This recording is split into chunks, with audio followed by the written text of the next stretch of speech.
अच्छा वंदनाग्नेयं पूर्वाचार्यकेन सकलं ख्यातं भावजवन्दनास्तव स्मितं श्री सिद्धभक्ति काश्यपं करुण्यां नववं पंचचापरिये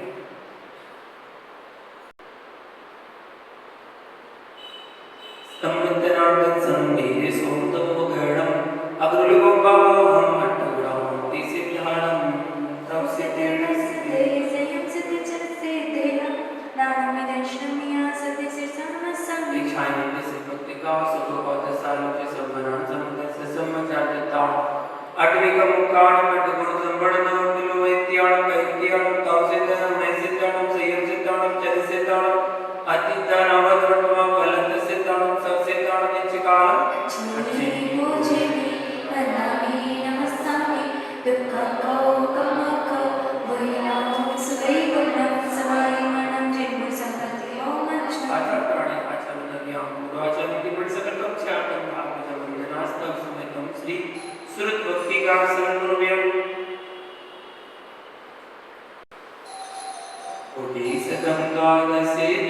कोटिशतंकादशेतिकोटिलक्षाणसिद्धे स्थितिकानि चैव पञ्चाशतकोटिसहस्रसंख्या विग्रहच्युतं पञ्चपदं नमामि हरिद्रवासियत्वं गणपतिगद्यं समं गणानतिचतोस्त्राणोऽवंसिंसा इच्छामन्तिसुभक्तिका सुभपातसालोक्य अङ्गोभङ्गा पायणे पापोणे परमविशुद्धे परिमाणं उपभय चूले जीव शुद्धता चुइदं कायं नित्यकालं पूजिमि वन्दामि नमस्तामि दुःखकौकमकौ वैराग्यं सुवैकुण्ठं समायमनं जिह्मुसम्पत्तियो मच्छ अपराणे आचमनव्यां पूर्वाचार्यनिपुणसकलं ख्यातं भावपूजवन्दनास्तव स्मितं श्री आचार्यभक्तिकासनगुरुव्यम्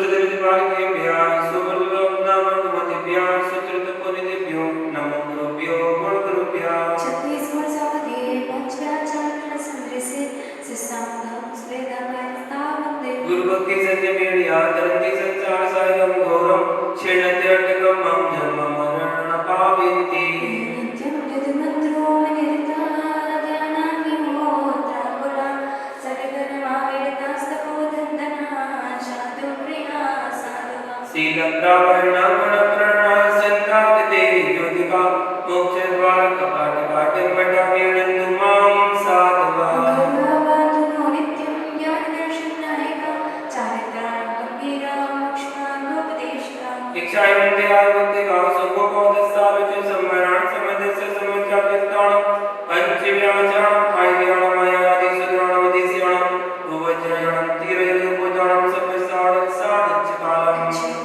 पूजिमि वन्दामि नमस्तामि दुःखकौकमकौ वैराग्यं सुवैकुण्ठं समायमनं जिह्मुसम्पत्तियो मच्छ कल्पान्तिकाले वचना विषया गुरूणां लोकोत्तराखिलगुणस्तवनं प्रशंसा स्वामिन् नमोऽस्तु शिरसा मनसा वचोभिः तथाशिवं विमलसागरसूरिः स्वाध्याय ध्यान तप त्याग महानि मूर्ति सिद्धांत सार कुशलोचन देव भक्त्या महावीर कीर्ति गुरुवरिष्ठ पट्ट शिष्य नित्यं नमामि सुरसन्मतिसागराय तुभ्यं नमः रविसमातव देशिकाय तुभ्यं नमः शशिसमुज्ज्वल वैभवाय तुभ्यं नमो दुरितचारिविनाशनाय तुभ्यं नमो गुरुविरागशिवप्रदाय तुभ्यं नमो शमनतीर्थप्रकाशकाय तुभ्यं नमो गुरुविरागशदीपकाय तुभ्यं नमो मुनिमनोज्ञप्रभावकाय तुभ्यं नमो गुरुविवञ्चनसागराय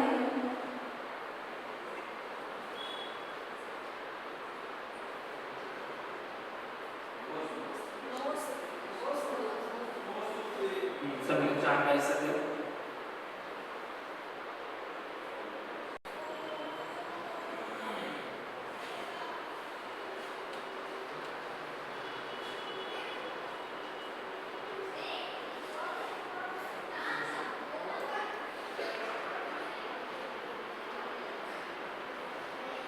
हो चलिए गुरु वंदना करते हैं आज की भक्ति के साथ। गुरुवर तुम्हें नमस्ते हो, तुम ही सबसे सस्ते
काया को कसते हो, मन ही मन में हंसते हो।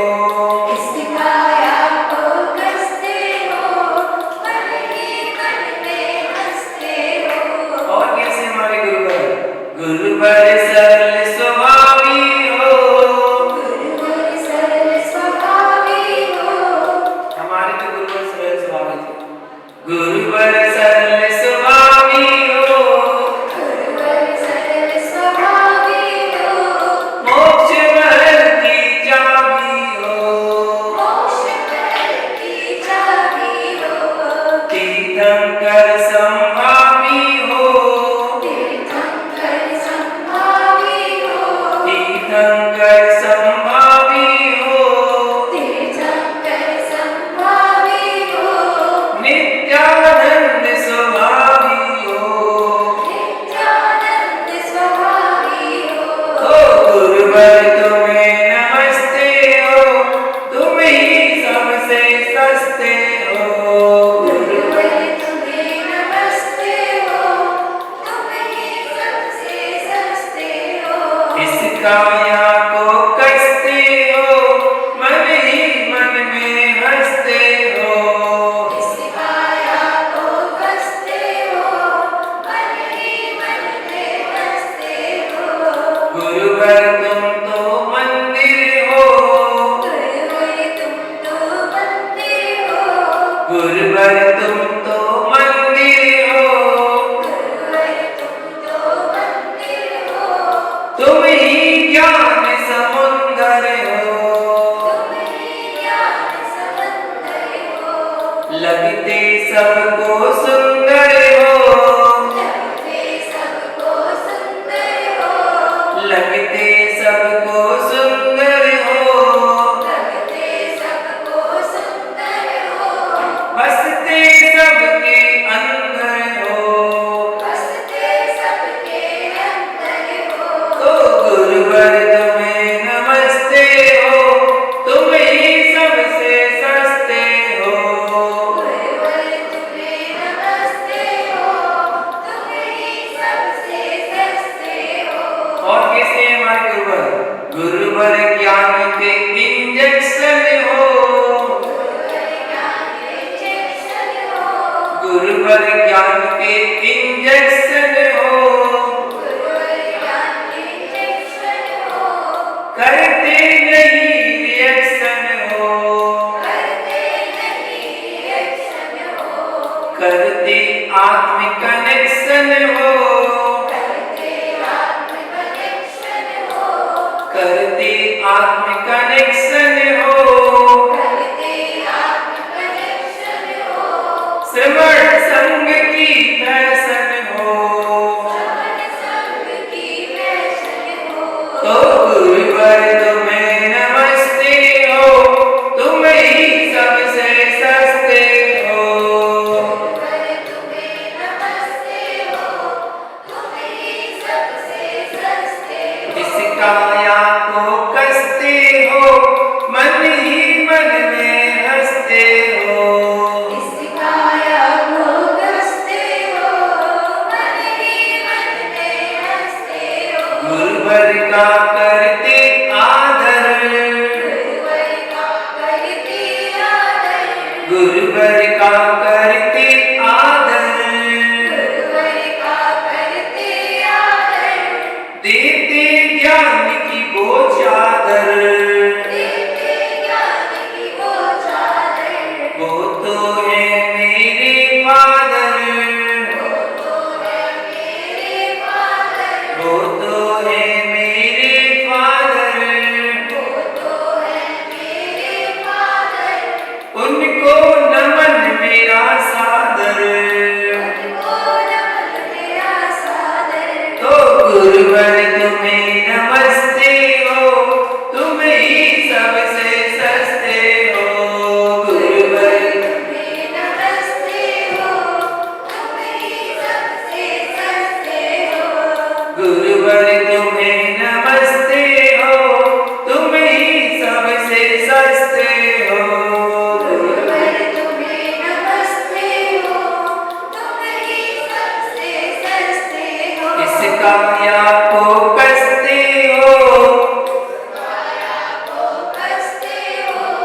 काया को कसते हो, इस काया को कसते हो, मन ही मन में हंसते हो, मन ही मन में हंसते हो, तो गुरुवर तुम्हें नमस्ते हो, तुम ही सबसे सस्ते हो।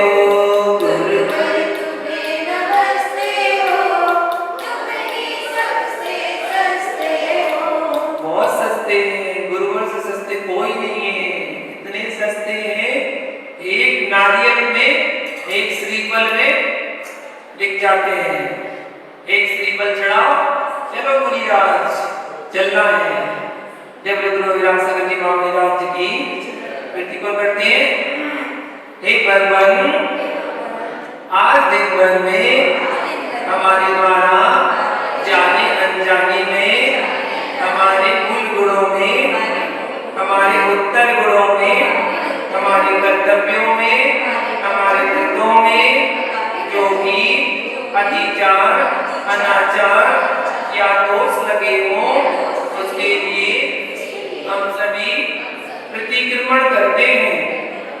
हमारे द्वारा आज दिन भर में जो भी एक इंद्री, दो इंद्री, तीन इंद्री, चार इंद्री, पंच इंद्री जीवों की मन वचन काया से विरासना हो गई हो, तो उसके लिए हम सभी क्षमा मांगते हैं। हमारे द्वारा आज दिन भर में जो भी क्रोध किया गया हो, मान किया हो, मायाचारी की हो, लोभ किया हो, हिंसा की हो, झूठ बोला हो, चोरी की हो, कुशीर किया हो, परिग्रह जोड़ा हो, सत्य व्यसन किए हो, देवी संस्कृत की निंदा आलोचना की हो, किसी मुनिराज की निंदा में कोई सहयोग किया हो, मेरे द्वारा जिन धर्म की अवमानना हुई हो, उसके लिए हम सभी मन वचन काया से क्षमा मांगते हैं। हमारे सारे पाप मिथ्या हो। हे भगवान, आज दिन भर में हमारे द्वारा खाने में, पीने में, चलने में, फिरने में, उठने में, बैठने में, सोने में, बोलने में, घर के काम करने में यदि किसी जीव को दुख हुआ हो, कष्ट हुआ हो, पीड़ा हुई हो, वेदना पहुंची हो, कष्ट हुआ हो, उसके लिए हम सभी मन वचन काया से सभी जीवों से क्षमा मांगते हैं। सभी जीव हमें क्षमा करें, हम भी सभी जीवों को क्षमा करते हैं। तस्मिच्छामि दुक्कडम, तस्मिच्छामि दुक्कडम, तस्मिच्छामि दुक्कडम। हे त्रिलोकीनाथ भगवान, हे देवादिदेव भगवान, हे विद्राणी भगवान, हाय भगवान की कमलों पर विराज को बारंबार, गुरु विराज सभी को बारंबार।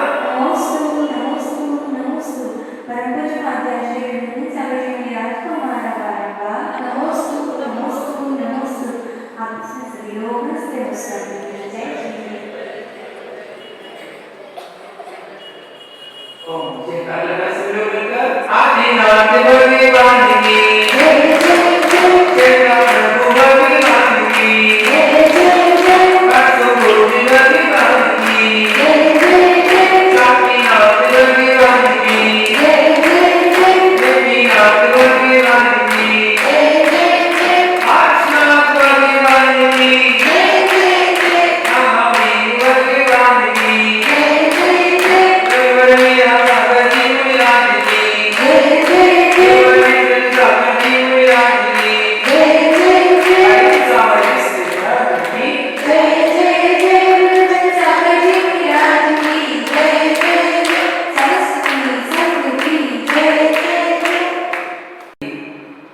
इस पद में एक गुरु अपने शिष्य को नमस्कार करता है। एक गुरु अपने शिष्य को नमस्कार करता है? बताइए बताइए। एक यहाँ बताते हैं, ये बताएगा आपके पास में रखिए। अंतिम पद में नमो लोए सर्वे साम। कौन बोलता है? सारे कौन बोलता है? किससे बोलता है? सभी साधु को नमो मंत्र के किस पद में एक गुरु अपने चेले को, शिष्य को नमस्कार करता है? तो कौन किसको नमस्कार करता है? सभी साधु को नमो लोए सर्वे। आंसर सही बताइए, सोच सोच के बताइए। बोल तो है, उसको थोड़ा दिमाग लगा के बोलिए ना। कौन किसको नमस्कार करता है? सभी आचार्य सभी इधर बोलिए ना, माइक पे बोलिए। सभी आचार्य सभी साधुओं को नमस्कार। ऐसे बोलिए ना, डर क्यों रहे हैं? सभी आचार्य परमेश्वर जो होते हैं, जब वो कार्यक्रम करते हैं, नमोकार बोलते हैं, तो नमो लोए सर्वे साम जब बोलेंगे तो अपने शिष्य को भी नमस्कार करते हैं। भले वो आचार्य गुरु हैं, लेकिन शिष्य को नमस्कार करते हैं सभी। बिल्कुल सही जवाब। डरते क्यों? घबराते क्यों? कॉन्फिडेंस। चलिए अगला क्वेश्चन बताइए। ऐसी कौन सी चीज है जिसे सब देखते हैं, केवली नहीं देखते? केवली नहीं देखते। माइक थोड़े से बोलो। ऐसी कौन सी चीज है जिसे सब देखते हैं, केवली नहीं देखते? ऐसी कोई चीज नहीं है। बिल्कुल गलत जवाब। हाँ जी बताओ, तो हमारी पार्टी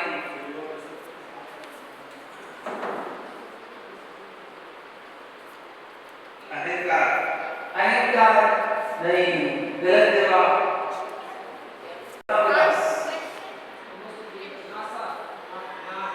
नाक नहीं, गलत जवाब। सब देखते हैं लेकिन केवली नहीं देखते, वो कौन सी चीज है?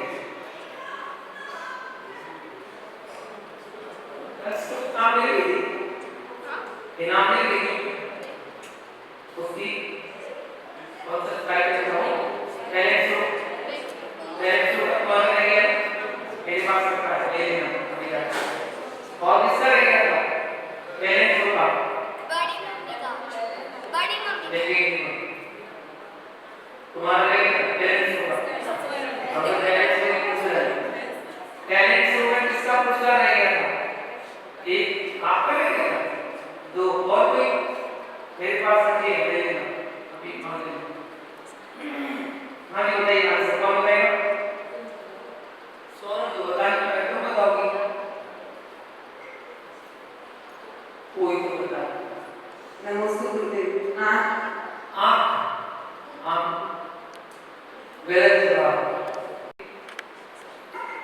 सिद्ध भगवान। सिद्ध भगवान सिद्ध भगवान, बिल्कुल गलत जवाब। एक भगवान सिद्धों को कौन देखेंगे? सिद्धों को भी देखेंगे। बताओ दस। इंद्रिया इंद्रियां। Wrong answer. ऐसी कौन सी चीज है जो सब देखते हैं, केवली नहीं देखते? ये बोलिए, केवली नहीं देखते। हाँ बताओ। अपना चेहरा अपना चेहरा, गलत जवाब। दिमाग लगाते जाओ, क्वेश्चन पर जोर लगाते जाओ, कहीं ना कहीं तो आंसर आ ही जाएगा। थोड़ा सोचो, चिंतन करो। आपने परछाई परछाई नहीं, उनकी परछाई नहीं। और बताइए कोई अच्छा सा, आप देखिए ना, अब आपसे कह रहे हैं, आप सब देखते हैं, आप सब उस चीज को देखते हैं, केवली नहीं देखते। स्वयं को विकास बताओ। अवगुण नहीं, और कोई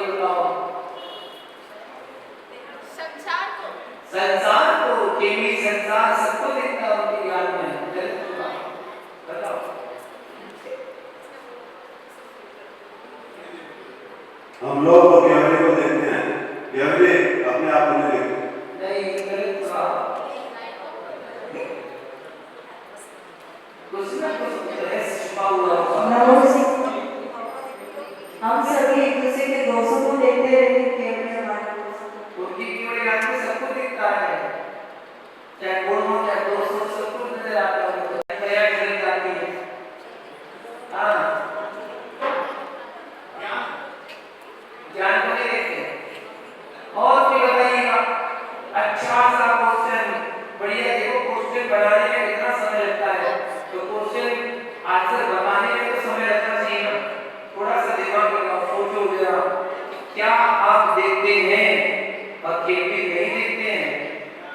ऐसी कौन सी चीज है जिसे आप सब देखते हैं पर केवली नहीं देखते हैं? चाचा भी नहीं बता पाएंगे, चाचा से कुछ लोग नहीं बता पाएंगे। Not answer, not answer. बताओ, हाथ खड़ी हो तो बताओ ना। जी नमस्ते। अरे भगवान को देखते क्या नहीं जवाब। तो बताओ, देव भाई ये बता रहे भगवान की वजह से एक दिन गिरा दिया जाता है भगवान के सामने, जो देखा होगा कोई तो बोलेगा। हाँ, असली की बात चल रही है, नकली की बात चल रही है। केवली नहीं देखते हैं, नहीं मालूम। वो तो तीन लोग और तीन काल पे सब सरासर को सब जानता है। हमें ज्ञान नहीं चाहिए बस, हमें आंसर चाहिए बस के बस। सरासर वस्तुओं को सब जानता है। हम तो बता रहे कि हम आंसर चाहिए बस, एक शब्द में आंसर चाहिए होगी। हम तो पूछ रहे, हमको तो पूछे नहीं, लाइन दे दी कि एक शब्द में जवाब है बस, दूसरा कोई शब्द है ही नहीं है, दूसरा शब्द नहीं है। एक काम करते हैं, वो तीनों चारों अक्षर जो है ना एक शब्द में जो बने हैं वही बताए थे, जोड़ के तुम बता देना। बताओ बताओ, बिल्कुल सही जवाब, वो है सपना। हम सब सपने देखते हैं, लेकिन केवली सपने नहीं देखते, क्योंकि उनकी ज्ञान में सब कुछ। हाँ मसल जी का सही है, कुछ तो चिंतन करो तब तो जवाब आएगा सही। कहां से ढूंढा लेकिन भाई, बहुत अच्छा जवाब दिया आपने। चलिए अगला क्वेश्चन पूछ रहा हूं, लिखते जाना। मंजू आंटी नाम लिखते जाना, कितने हो रहा है। अगला क्वेश्चन आपको बताना है, ऐसा स्थान बताइए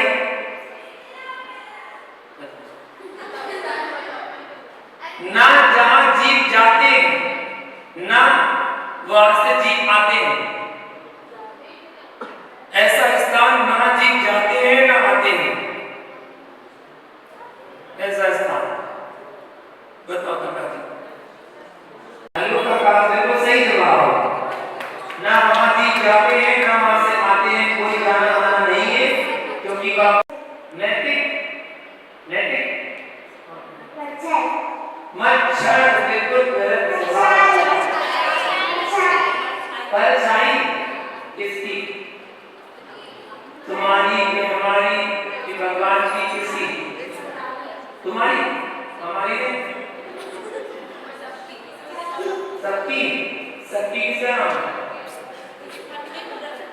सबकी किसी का नाम है? सबकी नाम नहीं हो सकता किसी का नाम सबकी हो जाता है। एक बार एक व्यक्ति एक गांव से निकल रहा था, तो गांव से जब निकल रहा तो एक व्यक्ति मिला, तो व्यक्ति से उसने कहा कि इस गांव का नाम क्या है? कहता मत पूछो, कहता है मत पूछो। इसने मुझसे ऐसा क्यों कहा? कोई बात नहीं, थोड़ी देर आगे गया तो फिर एक महिला कुएं से पानी भर रही थी, तो उससे बोला कि आंटी जी इनका गांव का नाम क्या है? बोले मत पूछो। अब उसे डर लगा कि हो सकता कोई भूत प्रेतों का गांव तो नहीं है कि गांव का नाम बताने से आदमी पकड़ा जाए, भूत बन जाए।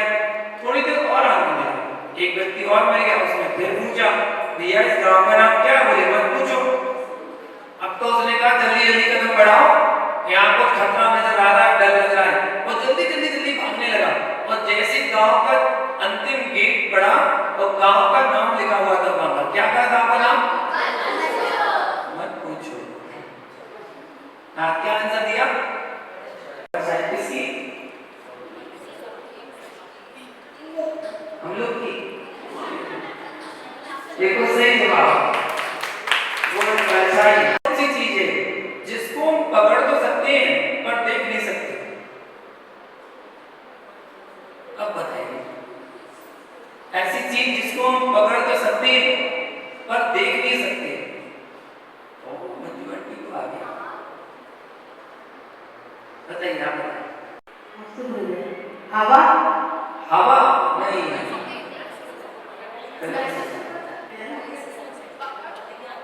जिसको हम पकड़ सकते हैं लेकिन देख नहीं सकते।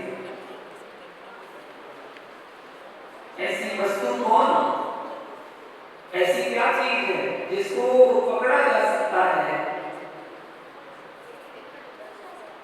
लेकिन देखा नहीं जा सकता है? वो क्या चीज है? और ये तो आगम का क्वेश्चन है, चटपटा क्वेश्चन नहीं, शास्त्र का, जिनवाणी का ऐसा क्वेश्चन है। जल्दी बताओ। हाँ, बताइए करेंगे।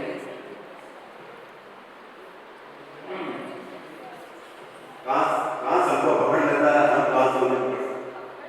कांच, दर्पण। दर्पण नहीं, देख नहीं सकते उसको, पकड़ तो सकते हैं लेकिन देख नहीं सकते। पकड़ सकते हैं, देख नहीं सकते, वो क्या चीज है बताओ? दूसरी ज्ञानी है मामा मंजुआ, एक ज्ञानी आई ज्ञान। ये पहली बात ऐसे बोलेगी जैसे हमसे पूछ रहे हैं, बता नहीं रही हो, हमसे पूछ ज्ञान। अब बताओ तुम ज्ञान? गलत जवाब। हाँ, और कोई बताइए? बहुत सरल सा शब्द है, बहुत इतना सरल है, पूछो मत। हाँ, गया काम से। आज और कोई बताएगा? नहीं बताया तो कल के लिए छोड़ देंगे, कल के लिए छोड़ देंगे क्वेश्चन। कोशिश कर लो, दो माइक तो जल्दी। सूर्य। सूर्य गलत जवाब। क्वेश्चन नहीं है, क्या है क्वेश्चन जवाब? ऐसी कौन सी वस्तु है जिसे हम देख तो सकते हैं लेकिन पकड़ नहीं सकते? हाँ, इच्छा। इच्छा। पूछने पता नहीं। इच्छा। अच्छा, इच्छा गलत जवाब। बताइए।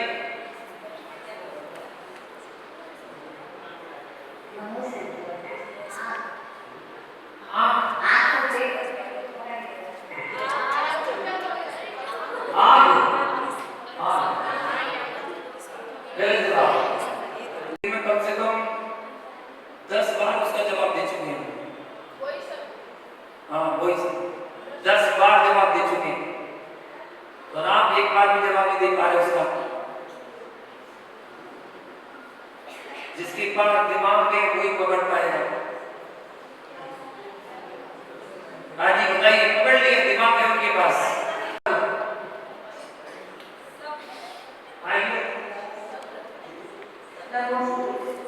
बिल्कुल सही जवाब।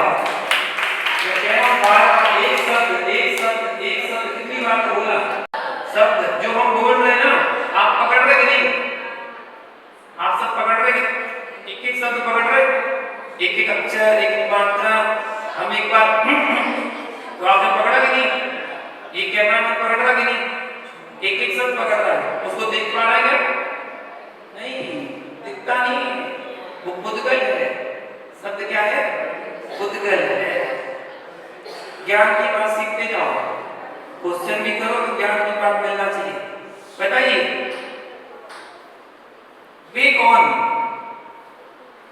आहार विहार करते हैं पर निहार नहीं करते। आहार विहार करते हैं, निहार नहीं करते। हो गया वो आहार कल्पान सही में बैठ जा बैठ जा बैठ जा आपको प्लीज। हाँ और कोई बताइएगा, कौन कौन बताइएगा? ओ जवाब भी बताइए आप। तीर्थंकर कब? हाँ तो क्या करते हो? माइक में बोलो ना। नमस्कार। आशीर्वाद। जब से वो जन्म लेते हैं, तब पढ़ते हैं, और जब आते हैं, जन्म लेते हैं, तब से क्या बोल रहे हैं? हाँ बोलो। तीर्थंकर प्रकृति का मन करके जब वो आते हैं, तो जन्म लेते हैं, तो उनको आहार या होता निहार नहीं होता है। आहार क्या होता है? निहार नहीं नहीं होता। पक्का? पक्का है? बिल्कुल सही जवाब। के लिए जाते हैं, विहार भी करते हैं, लेकिन निहार नहीं होता है। ऐसे है मुनिराज। क्या? हम तो रोज जाते हैं निहार करने। निहार मतलब होता क्या है? सोच करना। अगर सोच में नहीं जाएंगे तो बीमार नहीं हो जाएंगे। अरे ये रोज जाना पड़ता है।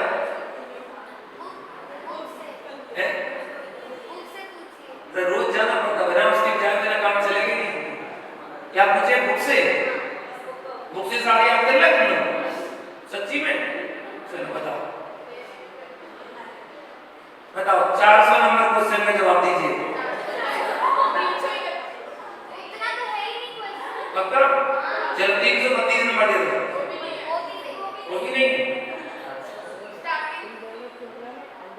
चलो बच्चों से पूछ लेते हैं, बताओ नाभि राय के कितने पुत्र थे? नाभि राय के कितने पुत्र थे?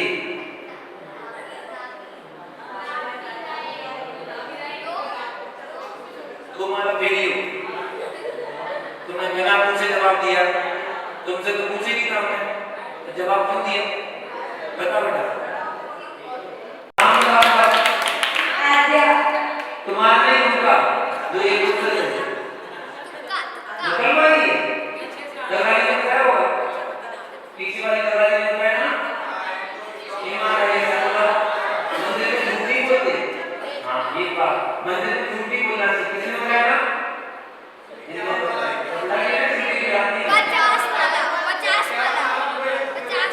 कितने पुत्र थे? एक उनका नाम था आदिनाथ। क्या नाम था? आदिनाथ। बिल्कुल सही जवाब।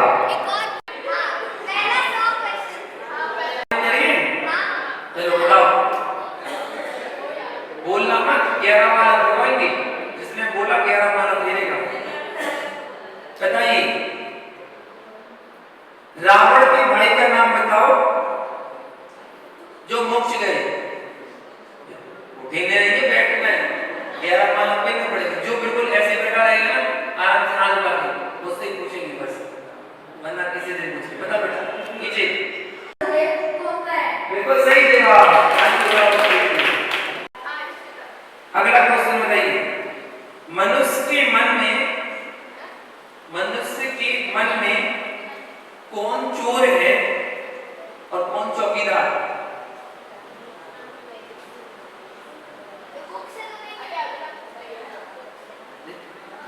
सोच समझ के बनाना पड़ता है, चटपटा क्वेश्चन है।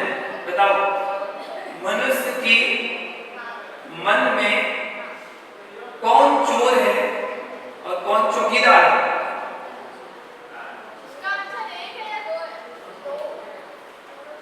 कौन चोर कौन मनुष्य के मन में कौन चोर है कौन चौकीदार? चोर कौन?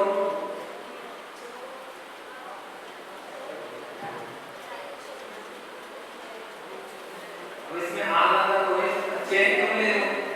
बैठ के देखो। हाँ कौन चोर?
जिसके पास इनाम पहुंच जाए इस परिवार में, दूसरे परिवार को उसका लाभ दे देते हैं।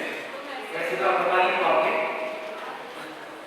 वैसे तो बता नहीं पाओगे, कोशिश करो कोशिश करके क्या करें। नमस्ते गुरुदेव। आंखें चोर है और आत्मा आंखों से तो चोर हाँ, राइट राइट राइट करने में क्या दिक्कत है? इंद्रियां सब आत्मा चौकीदार। तो सही जवाब, इंद्रियां चोर है और आत्मा चौकीदार है। मन में दूसरा करता, मन में से पकड़ने वाला मुक्त हो जाता है। वो क्या चीज है जिससे पकड़ने वाला मुक्त हो जाता है? जो उसको पकड़ता है वो मुक्त हो जाता है। वो क्या चीज है? एक शब्द का जवाब दीजिएगा बस, दूसरा कोई शब्द नहीं होना चाहिए। हर नहीं, एक शब्द बस, एक शब्द का जवाब दीजिए, जल्दी खड़े होके आदि उपयुक्त जवाब देंगे वही बेहतर है। संयम गलत जवाब। गुरु एक शब्द बोला था, दो क्यों बोले? पुण्य पुण्य नहीं, तुमने पकड़ने वाला तो जाने ही नहीं हो, पकड़ना नहीं है उसको।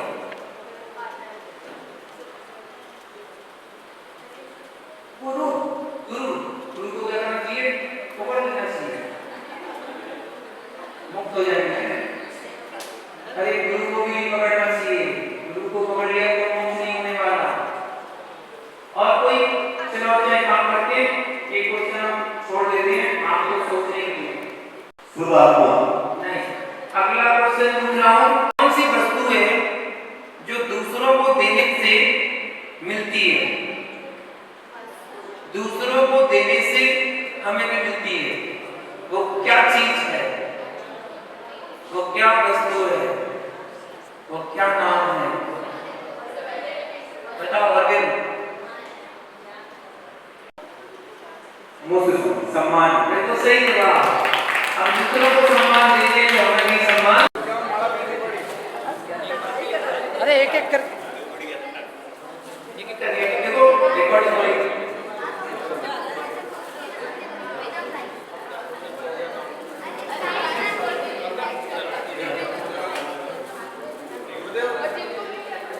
निकल के आओ।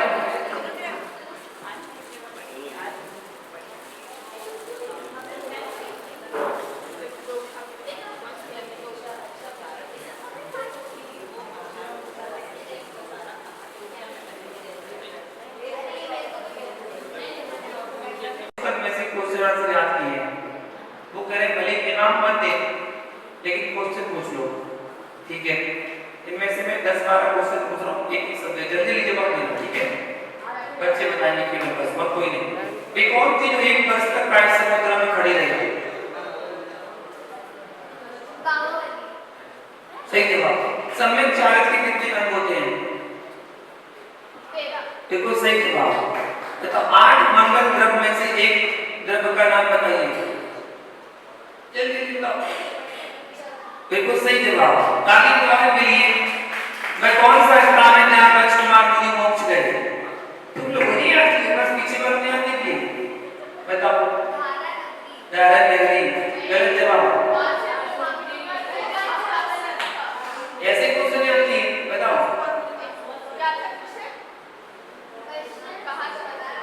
वह कौन थे? वह कौन सा पूछा था आपने? दूसरा पूछ रहे हैं। वह कौन थी जो रावण की दादी थी? माइक कौन लिए? बंदर थे। बता बेटा। रीति, बिल्कुल सही जवाब। अगला क्वेश्चन बताओ। परिसर कितने होते हैं? परिसर कितने होते हैं? ये 2 चोटियों को क्यों लिया था? नहीं,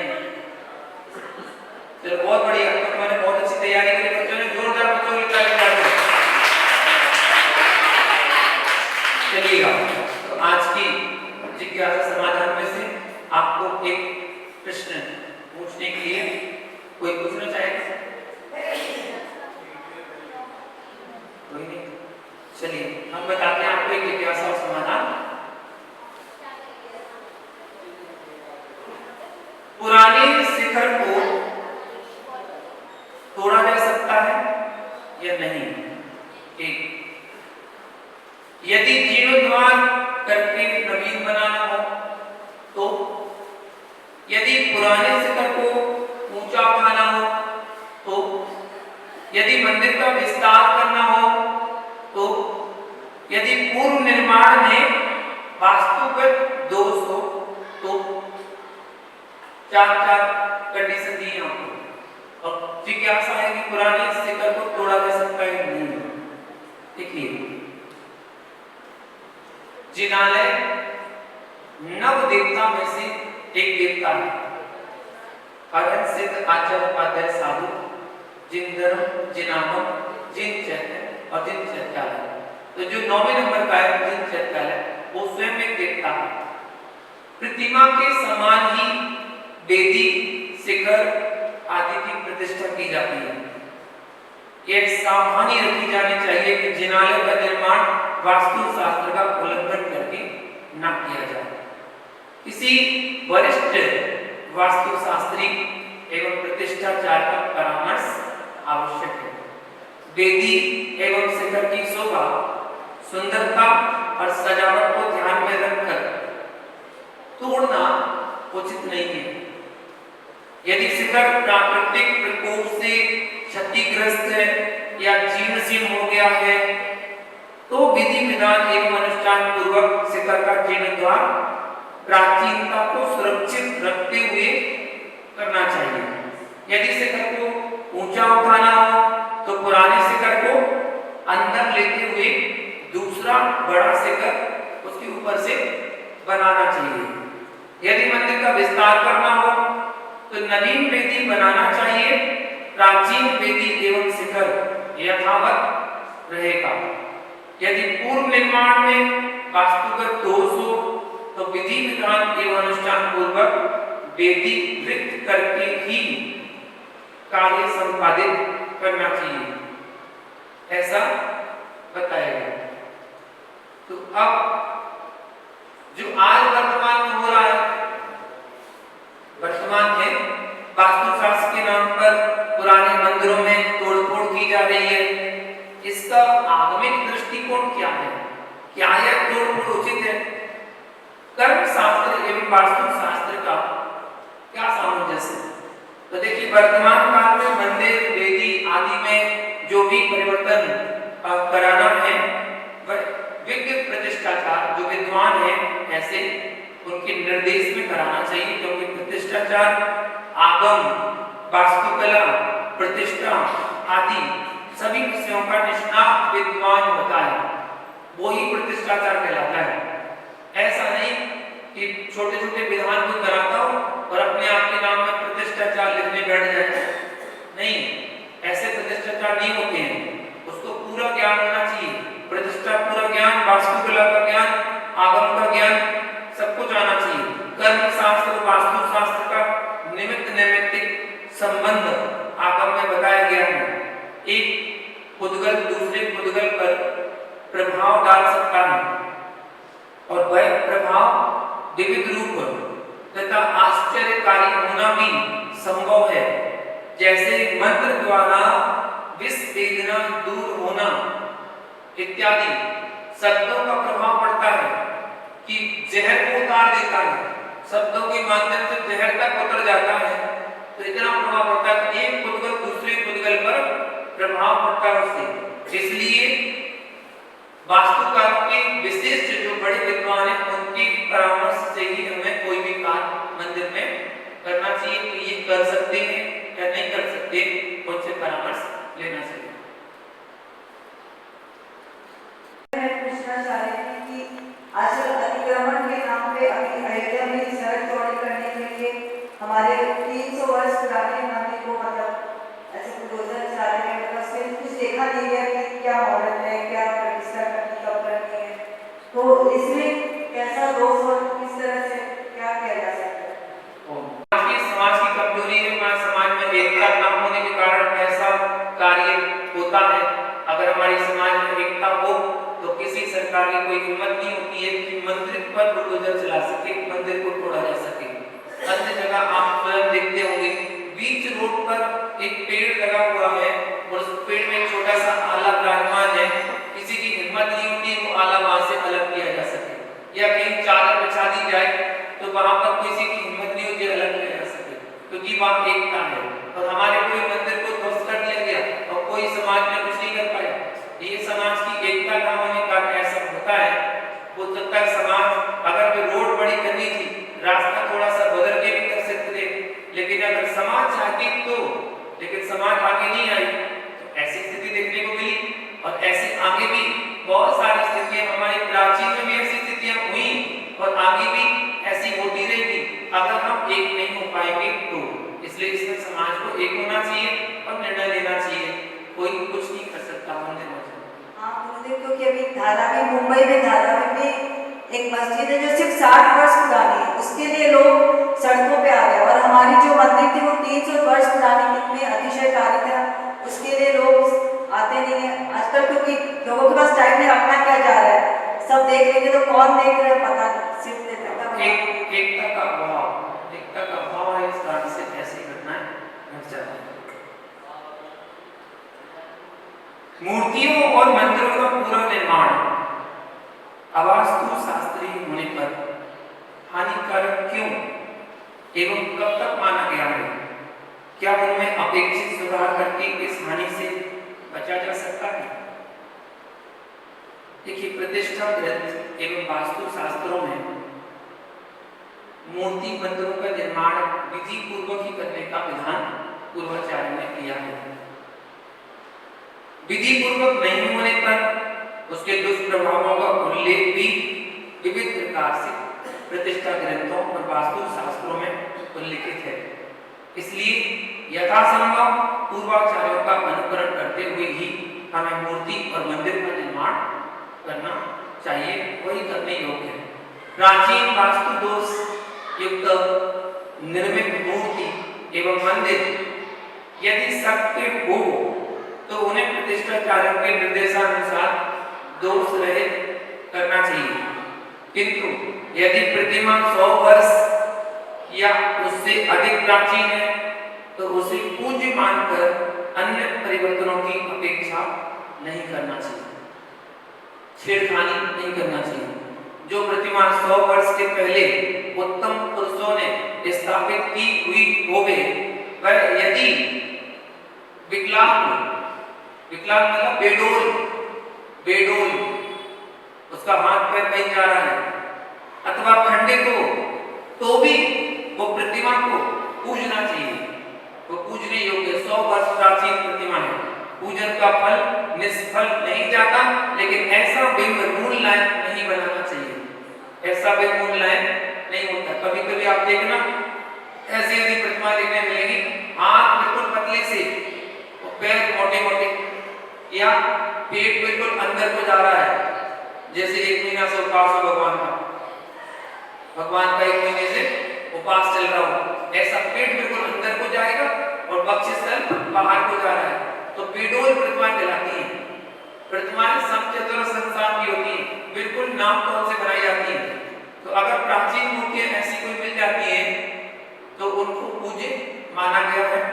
जैसे एक मूर्ति पपोरा जी में है, आप जब मध्य प्रदेश में यात्रा में जाएंगे तो पपोरा जी में कैसी मूर्ति है, अनोखी मूर्ति जो आपको पूरे भारत में कहीं नहीं मिलेगी।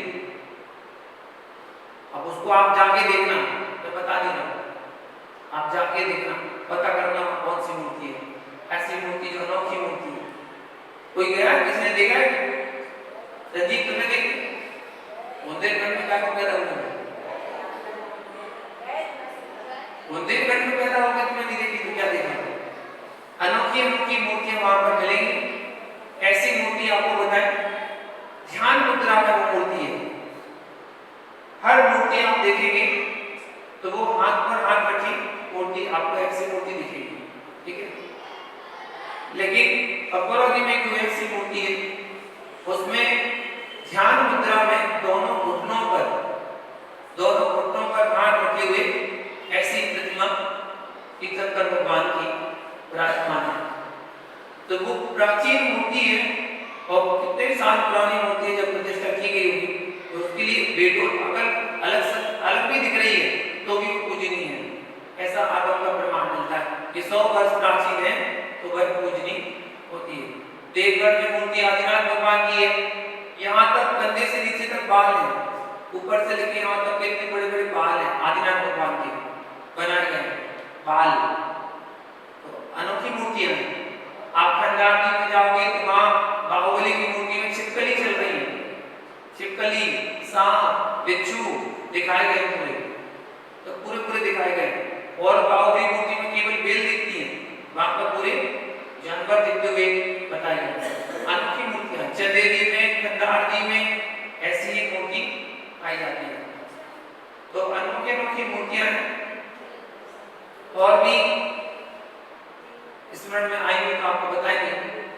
जैसे जहां मौजमा बाग की मूर्तियों में नाखून बड़े बड़े हैं, इतने बड़े बड़े नाखून हैं, अलग से इतने नाखूनों को अलग से देखो तो प्रतिमा से बाहर उतने नाखून दिख रहे हैं बड़े बड़े हाथ के पैर के नाखून। तो ये बनावट है मूर्तियों की, जब भी दर्शन करो ना तो ऐसे नहीं करना चाहिए।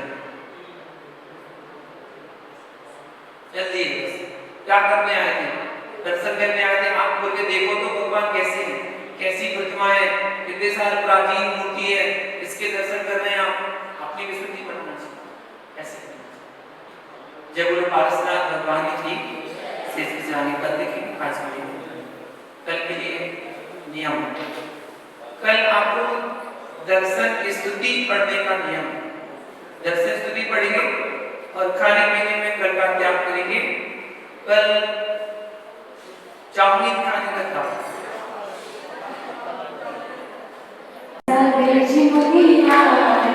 आज जानी आरती उतार, मैं सारे